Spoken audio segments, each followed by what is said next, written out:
Hey everybody, welcome to the Advantage Bar, your look at the shape of professional standard every single week in Magic the Gathering. I'm one of your hosts, Maria Bartholdi, and I'm joined as always by Riley Knight, fresh off commentating a really hot tournament this weekend. Yeah, I mean, you say fresh. It was a long weekend. We saw a lot of Magic, so I was certainly a bit done in by the end of it. But, geez, we saw a lot of innovation, a lot of new stuff, and a lot of old stuff too, but there's a lot to talk about this week. Awesome. Cedric Phillips is one of our experts joining us this week. Hey, Cedric. Good morning, Maria. Happy to be here. As Riley did mention, a lot of innovation to talk about. Some old, some new, but all is pretty good in the world of Standard.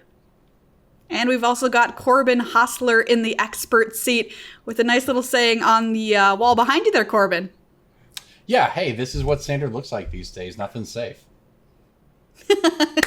Awesome. Well, we'll be talking to the both of you coming up later on in the show when we dive into the metagame. But Riley, let's start out with the big tournament last weekend, the RedBull Untapped Qualifier #1. Let's take a look at the winning deck from this tournament.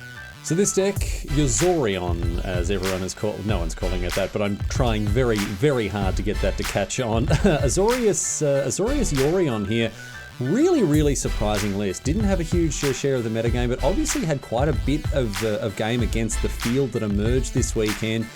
It is probably a spiritual successor to the deck that PV played at Worlds, although I was really impressed by the weird aggression it could pull out of nowhere with those 4 copies of Brazen Borrower. Seems a lot more versatile. The Jeskai Luka deck is a bit of a one-trick pony. It's a little, it kind of does one thing very well, but this Azorius control deck, this Yorion deck, as everyone's calling it, is a little bit, there are a few different angles of attack that it's got. It's okay, Riley. I'll call it what did you call it? Azorion? Yeah, I'll call it Azorion. Azorion, man. If I can't get anyone to catch on the first time, it's never gonna happen. Let's take a look at our top 8 from this tournament as well, because we mentioned at the top of the show that there is a lot of innovation happening here. Riley, talk a little bit about what you were surprised to see here in this top 8. Just some absolutely wild decks that emerged in the top 8. I mean, yeah, sure, there's Jeskai Luka, there's Team of Reclamation. We've all seen it before. But the 2 decks that we're going to talk about today a little bit later on, in addition to some other just ones that came out of left field, Gruul Monsters. This is it's kind of adjacent to those green-based Umori mutate decks we've seen. We've seen Simic, and we've even seen Golgari, but this is a Gruul kind of mutate deck. Gruul Monsters, just big idiots attacking for 4 on turn 2. This deck does not muck around, but the deck that really blew me out of the water this week was Jund Sacrifice. So you're thinking, yeah, Cat, Oven, Corvold, Mayhem Devil, sure, and for the most part you're right, but then we saw one, or Yuki Ichikawa as it's also known, unload with Bolas's Citadel and kill people out of nowhere. This deck is wild, and there are so many new innovations in addition to this one for us to talk about today. Yeah, that's we've got some really cool moments to share with that deck too. Let's break this down even further and take a look at the metagame breakdown. Okay, everybody, let's take a look at the metagame breakdown from the RedBull Untapped Qualifier #1 and take a look at the percentages of the decks day 1 and day 2 and take a look at some good conversion rates here. Jeskai Luka doing very well for itself, 18% of decks on day 1. 37.5% of decks on day 2. Boros Cycling, also a good showing, up to 14% on day 2. Same goes for Teamer Reclamation, good showing, and Mono Red Obosh. The rest of the decks kind of going downhill from here. Cedric, does this say to you kind of that we're seeing the pillars of the format emerge as you look at this metagame breakdown from RedBull? I definitely think we can say that at this point. Deck to beat might still be up in the air if it's Azorius, if it's Jeskai, all that other stuff, but we know the companion to beat, and I've been saying it the entire time. So, obviously, Yorion is the best one, and it just feels good to be right about that from the jump. To the contrary of that, so yeah, that's true. Yeah. I totally agree with you, Riley. I'm glad we're on the same page. We recorded this show, Cedric. Yeah. What are you talking about? There's a record. Cedric's been consistent. If there's one thing you can say about Cedric, he's been consistent throughout the entire time. He's been saying, I remember him just panning Lurrus as unplayable trash and talking about how he wants to play 80 cards. Yes. He's been saying it for weeks. And full credit, Cedric, mate. Ryan, Yes. you and I have never met in person, but I'm so glad that we are going to get along great because you and I agree on basically everything. We're on the same wavelength, dude. That's Like it. I said, Big Bird is the best companion. And all kidding aside, I mean, it's really established itself as the best thing going on. Now, there are different ways that you can cast Yorion and the shells you can put around it. But right now, and I can't believe I'm saying this, that, 80 is the way to go in Standard, but it certainly looks that way. And now, if you're trying to beat this deck, you have to kind of pinpoint what it's doing and try to work around it. So everything that everyone's doing from mirror matches and other Yorion decks, Luca decks, Luris decks, other unique aggressive decks, or teamer style decks, be it adventures or reclamation, it's all based on trying to beat this 80 card deck or these 80 card style of decks, and that's your pillar of the format at least today. It sounds, Corbin, like Yorion is beat him or join him here at this point. For you, what does this data show you? Yeah, so you mentioned, it became 37.5% of the Red Bull Day 2 metagame. However, if you look at the next three decks, Borocycling, Team of Reclamation, Mono Red, Obosh, those added up to 37.6%. So it seems that if you're on the beat 'em side, you have a couple options. The Jeskai Luca has its strengths, all these different Yorion decks. But then you look at the next tier, and there's different angles that these decks all attack on. And it's hard for that top deck to defend against all angles at all times. So when you look at the tier 2 of Standard, you see all these decks that are vying to eat up any metagame share that the Yorion decks might open up by trying to cover too many bases at once. Cedric, let's dive into this just a little bit about Yorion having been so dominant in our metagame almost since we started the show, The Advantage Bar. We're in week number 4 now. Do you think that Yorion has well and truly cemented itself as this is the deck to beat, and will it stay there over the coming weeks?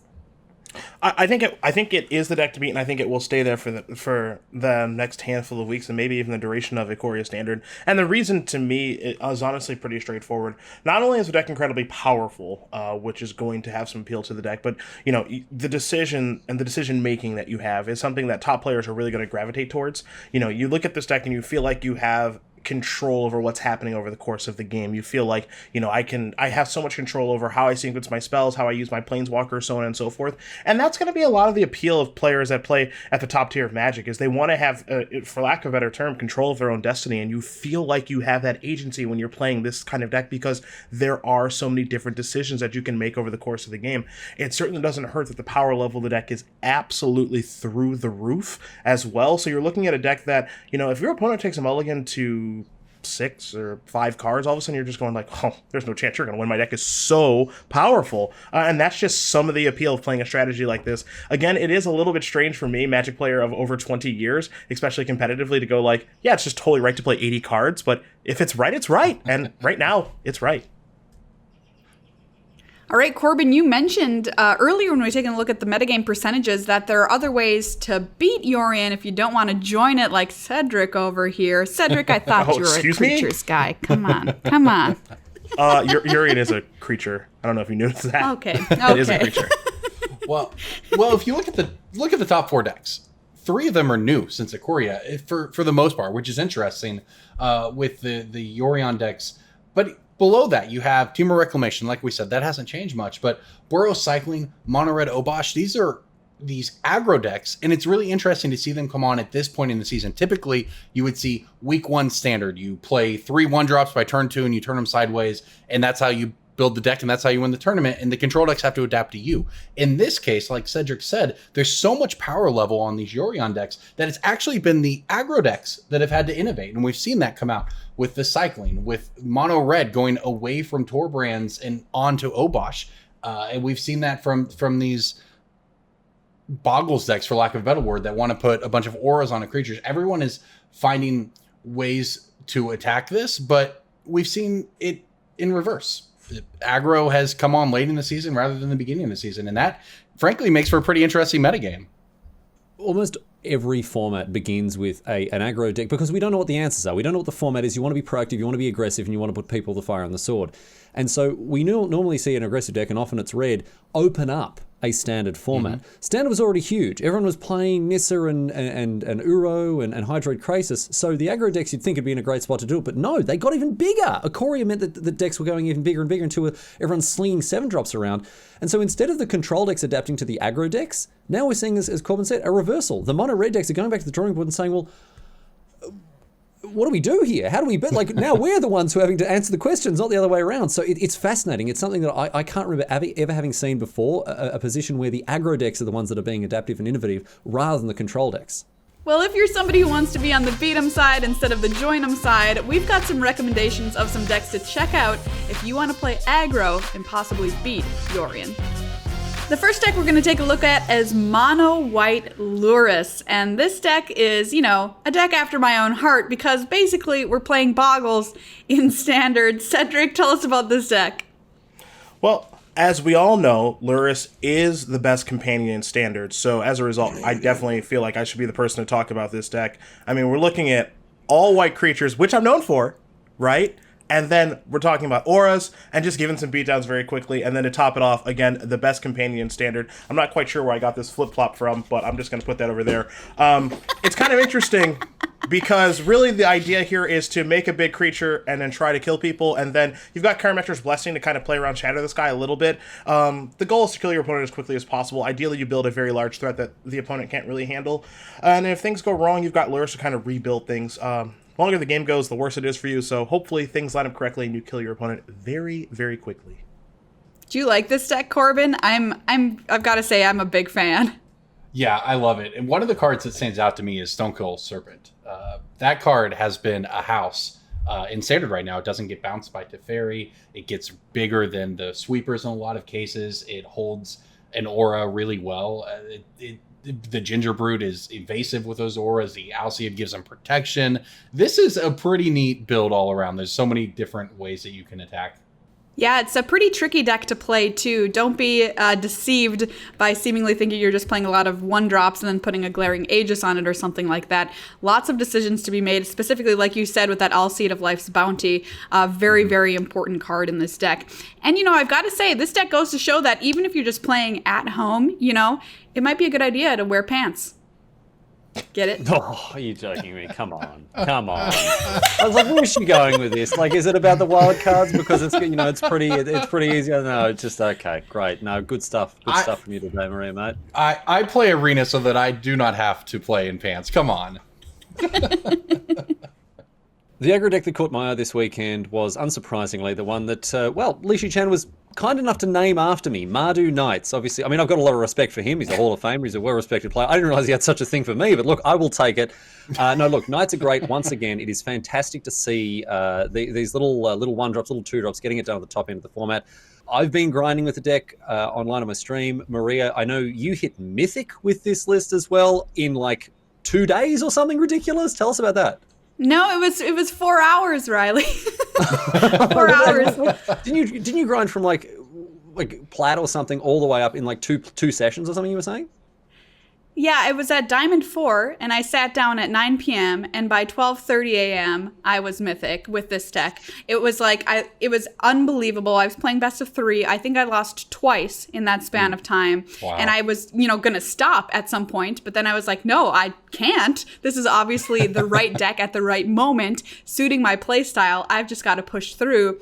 And I ended up with a pretty bad injury in my arm from just sitting like in one position, just clicking, attack all. So much all my night. arm hurts. Sick brags. Flattering is a contact sport. That must be nice. Apparently so. Corbin, listen, mate. Tell us about this list. Is it here to stay? Like, are we going to see this deck stick around for a long time? Is it a flash in the pan? Has Lishi Chan broken standard with this aggro deck? Yeah, well, what's interesting is this isn't exactly a new deck. Ken Yukihiro top-8'd a Mythic Championship last year with Mardu Knights. Since then, it's got a little different, and one of the biggest additions that's allowed it to stick around, and one of the reasons I think we'll continue to see it, is Fight as One. It's this unassuming little combat trick from Ikoria, but it hits perfectly in this metagame. It protects your board from sweepers. It allows you to win combat. It's got a lot going on for it. And the other difference between the deck now and the deck then is it also has Savai Triome. It gets a little bit better mana, which combos with the tournament grounds to make sure you always have the Mardu color of mana you need for these Knights. It's a nice aggro deck, 1-drops, 2-drops, get in there, get you dead. It's the best Fervent Champion deck by far. It always has a target for that +1/+0. This just has a lot of synergy in it, and it's really neat actually to see a synergy-driven deck on the aggro side of things that can compete. It's not often you see a tribal Knight deck in Standard, and I think I spent a year editing all these night puns from Riley. So if you think you're tired of hearing about it, everybody, I have to tell you, I've seen them all. I've been trying to make this deck work for a long time. Obviously, it took much bigger brains than me to make it happen. But I'm so glad that Knights are at the top of standard. I look, very seriously. I mean, I know I've got. I'm head over heels for this list as you'd expect. But don't sleep on this deck. Quite seriously, this deck could very well be poised to completely obliterate standard, and it's flexible, it's fast, and it's really good against a fairy. It's good against sweepers. It's a really, really difficult deck to answer. So we could see a new king of aggro, or a new knight of aggro here with Li Chan's Mardu Knights deck. It's bonkers. Yeah, and one of the things that really sets this deck apart is that resiliency. Worthy Knight, you can go wide to get around spot removal. You have the Loris to bring back your creatures after board wipe. And you even have the Smitten Swordmaster with the Curry Favor, the adventure part of that card, that can just go straight to the dome from your opponent when the board is clogged up or something like that. So it's actually got a lot more reach and a lot more resiliency than you might expect from a tribal aggro deck. It's really, really good. Keep an eye on it because I think there's a very good chance that it is not going anywhere. We looked at some cool new aggressive decks. We've talked about Yorion being kind of the card to beat in standard, no matter what kind of deck build you're using Yorion in. So the question becomes here that I want to put to each of you is, are you in the camp beat 'em, or are you in the camp join 'em as far as Yorion is concerned? Riley, before I mute you, what's your answer? Before I get booted off the show, my friends, I'd like to very firmly plant my flag into camp beat 'em. I'm all over this Mardu Knights deck. I mean, it is. I've said it again. I've said it before. I'll say it again. Don't sleep on this deck. It's an up and comer. It's really going to make some waves, and I expect it fully to overtake standard as the premier aggro deck in the format. How about you, Cedric? I mean, it's pretty clear that Luris is the best thing going on, but if I had to pick one, I mean, I definitely would join them and go with Yorion, because Yorion is just outrageously good. So, at the end of the day, flip a coin. No, I would go with the Big Bird for now, because Jeskai Luka is just, boy, it's an extremely, extremely powerful deck. Yeah, I am not right, surprised Corbin? to see you. Yeah, I'm not surprised to see you go that way at all, Cedric, because you are what we call in the business a good Magic player. The rest of us can't just pick up at one point. The rest of us can't just pick up the best deck and win mirrors all day long. I'm firmly in the camp of beat 'em. I love that the next three decks in the metagame all kind of come up to the same share, at least in this Red Bull tournament, as the Jeskai Luka deck does. And I think that's really neat, and that's something you see a lot, kind of the classic best deck, but then decks that beat the best deck. And I always like to be the deck that is aiming to beat the best deck, that you don't have that target on your back. You don't have people developing their sideboard plans to beat you. Maybe they don't have quite as much practice, but you're still playing a good competitive deck, in that Temur Rec, Mono Red Obosh, tier 2 area. That's usually firmly where I land when I'm playing competitive Magic. One of the most remarkable things to emerge from this weekend's coverage of the RedBull Untapped Qualifier was the emergence of actual, factual, bona fide rogue decks. If you haven't ever seen a rogue deck in action, it's one of these decks that does something that no one is really expecting or no one is really ready for, and just takes a tournament by storm. Because people are there, they don't have sideboard slots devoted, they don't have a battle plan or anything. They're just blown out of the water by decks that they just didn't see coming. And I want to go through the two of them here. Let's start things off with you, Corbin, because you've got a chance to have a look at some of these lists. I think characterizing them as rogue decks is definitely accurate. The first one, Gruul Monsters, Gruul Umori. It's a sort of spiritual successor to the mutate decks we've seen around. I already said that. But this deck, I saw it with my own eyes, catching people completely with their pants down, right? Turn 1 Arboreal Grazer, turn 2 mutate Gemrazor, attack for 4. This was a rogue deck. One of the other cool things about this deck, by the way, how do you like playing 6/6s for 2 mana? Because that's what this deck can do. Marauding Raptor and Umori, the Collector, both discount your creature spells, and that means you can play the Nullhide Ferox, a 6/6, for all of 2 mana. This deck is crazy. You mentioned the Gemrazor. That is an incredible play, especially with so many fires and so many Shark Typhoons and all these other things running around that maybe you want to be able to hit. But this deck is crazy. It's all creatures. It goes faster with those Arboreal Grazers, and it just plays on this angle where it's both aggro but also really big. So it kind of fills that niche mid-range spot. And I was just a couple weeks late with the Umori prediction, right? A couple weeks ago on episode 2, I predicted we'd have an Umori top 8. I believe 0 people played it the next week. But here we go. I got my top 8 1 week later. Yeah, you did. They call that pulling a Maria. Yeah. That's it. Yeah. Oh, yeah. Or a The Bartholdi. Bartholdi. I like calling it a Bartholdi, The scientific for name. sure. Another deck that emerged from this weekend was Jund Sacrifice. Although it's Jund Sacrifice 2.0, there's no more Corvold, although there are some of the usual suspects, Cat, Oven, Trailer Crumbs, that sort of stuff. You may have seen this deck before, but you've never seen it like this. This deck came right out of left field in the hands of Yuki Ichikawa. Here's a little idea of just how buck wild this deck can get. Okay, he's short 1 mana to bring it back. Okay, now Witch's Oven. Okay. And he yeah, goes- can bring. Okay, sacrifice this. Go up to 4 There was a lot of ways to do it. You could just actually sack the food token. as well. Yeah, but he's he got lethal here? He goes to 4. Oh my goodness. Oh my goodness. Plays a Mayhem Devil and now can sacrifice 10 permanents. Right? The Citadel deals 10. And so does the Mayhem Devil. That's a 20 damage, 1 turn kill. Remarkable, unbelievable scenes. And look at his face. He can't believe it. He's so happy with himself. Playing at the speed of light as well. Martin, I am in shock. This is an incredible victory. Yeah, that was great. Yuki untapped with 5 or 6 lands in play and maybe a Gilded Goose and like a cat and a 1/2. That certainly didn't look like a turn that he was going to finish off by dealing 20. Bolus's Citadel is no joke. Coming down with Mayhem Devil, it can ding the opponent for 20 in one go. Cedric, this is certainly an update on an old archetype that we've seen, but it's so fresh, it's so new that we can call it a rogue deck, right? Like, people were not expecting this. No, not at all. I mean, you think about the engine behind this deck, Witch's Oven, Trail of Crumbs, obviously Mayhem Devil, Cauldron Familiar. I mean, all cards we've seen before, mostly in the hands of Peter Koglowski, of course, Canister, as we know him online. But we are seeing things change in a very meaningful way. And if you think about it, it does make some sense. You can't take old standard and bring it into new standard because new standard has new cards from Ikoria, which are obviously having an impact. So you're going to have to change some things. And it looks like the key change here, Riley, was the adoption of Bolas' Citadel. I think about the time, Riley, when I saw Bolas' Citadel previewed, and it's like, okay, well, this card is obviously extremely powerful, but how do you harness this card's power? And it looks like we may have found a way to do that, because once this thing is on the battlefield, we're not talking about some kind of mid-rangey, grind you out, ding you here, ding you there. We're talking about full-blown kills. So now this deck has changed potentially from a mid-range kind of control-y, grind you out, there's nothing you can really do, Corvold style deck, to I play Bolas' Citadel, oh, okay, you're dead now, combo style deck. And if that's where we're going, that is incredibly exciting stuff for Standard. Yeah, this deck is, it was almost obvious, staring us right in the face that we needed Bolas' Citadel. You can scry and shuffle your deck with the Fabled Passage and with Woe Strider. You can generate multiple permanents with one card. For example, again, Woe Strider, Gilded Goose, Trail of Crumbs. And so getting to those 10 permanents to sacrifice, and then you burn your opponent out in one go. It's wild, and I can guarantee that no one sitting down across from this deck this weekend was expecting to be burnt out at range like this, Corbin. It was insane. Mm-hmm.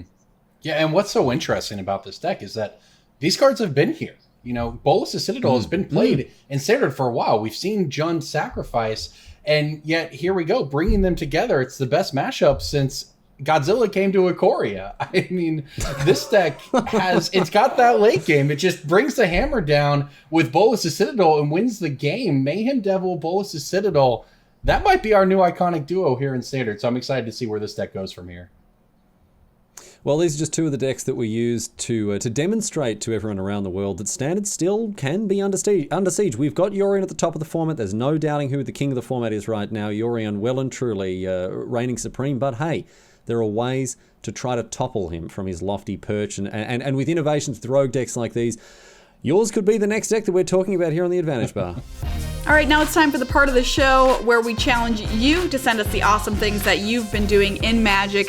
Last week, our challenge was to send us clips or screenshots of some really epic stuff from either the RedBull Untapped qualifier or the Mythic qualifier, just something awesome that you saw happen or that happened to you, which is the case in our first photo here, Riley, which let's take a look at this, everybody, and tell me what is wrong with this picture. Oh, mate, a picture paints 1,000 words. Look at this. Oh, my goodness. You sit down. Your opponent reveals Yorion as the companion. You go, okay, right now, grindy, slow control. Okay, counterspell's good, that sort of stuff. And then they go Mountain 1 drop. it. Oh, mate. I don't know if this person is like getting next leveled or if they're getting previous leveled, but it is just insane to see this sort of nonsense. It's so good. I know, I've seen this mono red Yorion list kind of going around online, and I don't know if it's good or if it's just hot trash. Do either of our experts know the answer to that? I'm not sure, honestly. It's hard to say. Cedric, this is your opportunity. 80's the new 60, man. 80's new 60, 10th Street Dodger all the way, baby. Yeah. I mean, I'm a pretty big fan of the old flip-flop, that's for sure, as you saw a little bit earlier in the show. So this is, this is even wild, even for me. Even for me, this is wild. All right, let's take a look at another image that we got sent in here. Another absolutely wild image showing a ginger brute with 50 power. That is one big cookie. Somebody say cookies? Yeah, Cedric, we're talking about cookies. You talked about how you were a big fan last week. Is someone here not a fan of cookies? Big ginger brute, getting some beatdowns. A cookie attacking. I normally am the one attacking the cookies, but I would be a fan of using the cookies to do some attacking, and that's a lot of counters on a ginger brute. Yeah, this is awesome, especially since whoever's attacking here is at 1 life. So, like, that's the way to do it, right? Talking about sending a message. Oh, my goodness. And we've got one more to share with you this week. Riley, why don't you set this one up for us, because this is just too good. Oh, this is bonkers, right? So we're watching Lishi Chan play with the Mardu Knights deck, and he made a play, or what I believe to be, and you know how hard I am to fool. I mean, they don't call it Riley Big Plat's Knight over here. It's very difficult to get one past me. He is in the commentary booth. Whew, mate, come on, eagle eyes over here. But Lishi Chan made a play that just looked wrong, looked bad, looked terrible, right? Forgot to cast the dead weight out of his bin after casting Allurus to kill the opponent's creature. But then, we're getting kind of clickbaity here, but you'll never believe what happened next. You just have effective ways of using your mana, or using the mana the most effectively. That's usually a good sign that you're doing something right. Like in this game, Trogdor used turn 1, he uses Mountain to cast a 1-drop. Turn 2, play light up the stage, play another 1-drop. Turn 3, play line number 3, cast that Phoenix. So far he was able to spend every mana every turn. Yep. Play something meaningless to add more stuff to the board, and that's how you like get ahead in basically any matchup in Magic. Now, slight misstep there from Lishi Chan, who missed the opportunity to play the dead weight from the bin on the Grim Initiate. And Lee would not just, forget about having deadweight in the graveyard. So you can be pretty sure that there is a fight as one in his hand. Oh, he sold it. He had me hook, line, and sinker there as well. I was like, oh, geez, that's an unfortunate misstep. We're going to see Lishi Chan at the Oscars next year for best supporting actor. Like there was an incredible bit of theatre from him. Amazing. So this week, our challenge is going to be for you to send us a screenshot of the most explosive aggro finish that you can manage. We've been talking a lot about aggro decks, rogue decks throughout this show, so we want to see them in action, whether this means like a turn 3 or 4 kill with a really explosive aggro deck, or just some Winota nonsense. We want to see it. So please send us your screenshots or your clips using the hashtag #PushTheAdvantage and let us see the fastest or the best way that you can kill your opponent in an aggressive style. Push the advantage. We want to see some cool stuff next week right here on the Advantage Bar. All right, my friends, it is time for the I was going to say time for my favorite, the best part of the episode, but recently fortune hasn't been favoring the old bold predictions on the Riley Knight front too well. It's time for some bold predictions. We're going to make some of them, but before we make next week's bold predictions, we have to, as I say every week, there will be a reckoning, and we're going to go over the predictions we made last week, and it didn't go so well. Starting off with, well, look, you know what? I'll step up to the plate first. I'll step up the crease here. I boldly predicted, my big call was that Risen Reef would be the card of the week and put Team Elementals back on the rise in the top 8, and it didn't. I mean, that's the easiest way to say it. It actually had a lower percentage this week than the Season 2 MFO final, so wasn't even close. So a common for me there, and Corbin, I'm really sorry to say, mate, that Corey, he's done you again. He's done you again. There is a weak link in the Corbin-Corey team. Corey said that Jeskai Fires with Karuga will do better than Jeskai Luca. It was 2.4% of the field, and its top finish was... I haven't finished yet. Its top finish was 186th. So, Corbin, I don't know if you've got a message for Corey that you want to pass on, or anything you want to say to him at this point. All right, I'll say this, Corey. I understand that you were annoyed that I whiffed on the Umori prediction. However, I got there in the end, so you can't do me like this, man. Come on. Yeah, retaliation is childish, Corey. Come on. Team C will be okay, though. All right, we've discussed this. We had team meetings. We had a little powwow. We put our heads together. We are ready to move forward as in this bold prediction game here as the C team. All right, well, why don't we have a chat with Maria now about her prediction. Maria, you said that Mono Black Obosh would be, quote, the deck of the moment with one in the top 8. Did you? No, okay, I just want to check something before we really slam this rating home. Did you mean Mono Black? I'm going to give you an out. Did you actually mean Mono Red? No, Riley, I meant Mono Black Obosh. It's so much cooler than Mono Red Obosh. I mean, it might be so much cooler, but it is a lot worse, my friend, because only 12 people total even played the list at all. In any of the, we saw 12 people Brave playing Mono Black Aggro with Obosh, and it was not the deck of the moment. Let's put it that way. So a common rating for you as well, Maria. You hate to see it. Well, you know what? I'm going to stick by me being correct 1 week after I say it. And so next week is going to be the week for Mono Black Obosh. That's how it goes, Riley. She's doing a Bartholdi, everyone. She's doing a Bartholdi. So Mono Black Obosh next week. Watch out. You heard it here first. Oh, dear. We've been rumpa dumped here. But the I don't even want to say this. I don't even call Cedric the victor, because his prediction, I mean, you got to take it. You take the wins. Somebody's got to win. Cedric predicted that Bant Ramp or Bant Control would have 2 in the RedBull top 8. He did not. There was 1 in the top 16. So, again, you take the wins where you can get them, and an uncommon rating for you.